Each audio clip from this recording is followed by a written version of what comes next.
చిక్కుడుకాయలు ఉడకబెట్టేసుకుని ఇంచుకు తాలింపు వేసుకుని వేపుడు చేసుకుంటే చాలా టేస్టీగా ఉంటుంది. చూసారా, బయటకు వెళ్తే ఇలా ఎండ ఇప్పుడే స్టార్ట్ అయ్యింది. చాలా బాగుంది కదా కలర్ఫుల్గా.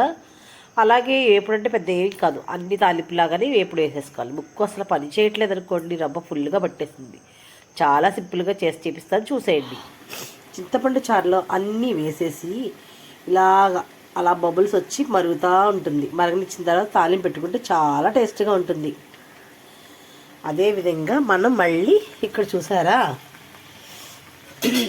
వేపుడు అండి, చిక్కుడుకాయ వేపుడు చాలా టేస్టీగా ఉంటుంది. దీంట్లో వెల్లుల్లిపాయ కారం అంటారు కదా, అది యూస్ చేసి వండితే ఉంటుంది మజా.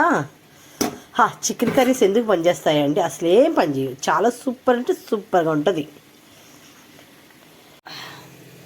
ఉప్పు అన్నీ వేసి చూడు, నన్నేసి చూడు అంటుందంట. నేను ఇంతకీ చారులో ఉప్పు వేయడం మర్చిపోయానండి.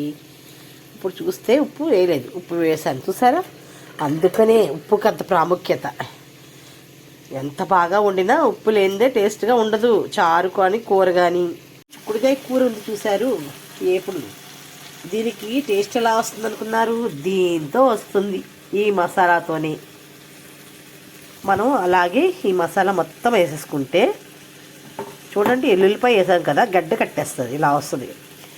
అప్పుడు మనం ఇలా వేసేసుకుని కొంచెం బాగా కలుపుకుంటే, కలిపిన తర్వాత చూపిస్తానే. మా ఇంట్లోని ఈ కూరకి ఫ్యాన్స్ చాలామంది అండి. మీకు ఇష్టమో కాదో తెలియదు, ఇలా మసాలా వేసేసుకున్నానా, ఈ చిక్కుడుకాయని బాగా ఇలా కలిపేస్తే ఆ కారం ఏదైతే ఉందో, మసాలా కారం, ఆ కారం దీనికి చిక్కుడుకాయ, ప్రతి చిక్కుడుకాయ ముక్కకి పట్టి చాలా టేస్టీగా ఉంటుంది. మరి కలుపుతుంటే గడ్డలా ఉన్నట్టుంది కదా, మన తర్వాత ఈజీగా కలిసిపోతుందండి.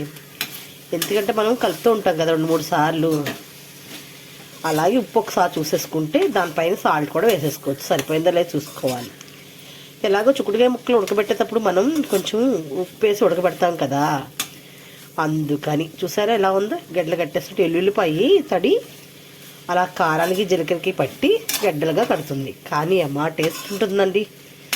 అస్సలు ఒక్కసారి కంచంలో వేసుకుంటేనా ఈ కూర అంతా అయిపోయే వరకు వదలరు, అంత టేస్ట్గా ఉంటుంది చిక్కుడుకాయ కూర ఫ్రై. ఈ మసాలా బాగా కలపంగా మొత్తం ముక్కలన్నిటికి పట్టేసింది. అలాగే కరివేపాకు స్మెల్, అలాగే జీలకర్ర, ఈ ఎల్లుల్లిపాయ వేసేటప్పటికి అది ముక్కుకి తగులుతుందంటే వాసన ఎప్పుడు తిందామా అనిపిస్తుంది, అంత టేస్టీగా ఉంటుందండి ఫ్రై.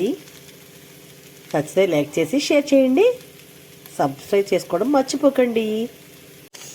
చూసారు కదా, ఫ్రై అంటే ఏమి ఉండకూడదు. చూడండి, ఆయిల్ కూడా ముక్కలకే పట్టేయాలి తప్ప అసలు గిన్నెలో ఉండకూడదు.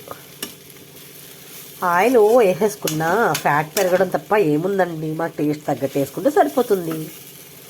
నూనె వేసినంత మాత్రం మనకు టేస్ట్ పెరిగిపోదు. మనం వేసే అన్నీ కూడా చక్కగా సరిపడా పాళ్ళలో వేసి కమ్మగా వేపుకుంటే దానికి తగ్గట్టుగా ఉంటుంది ఏ కూరన్నా సరే.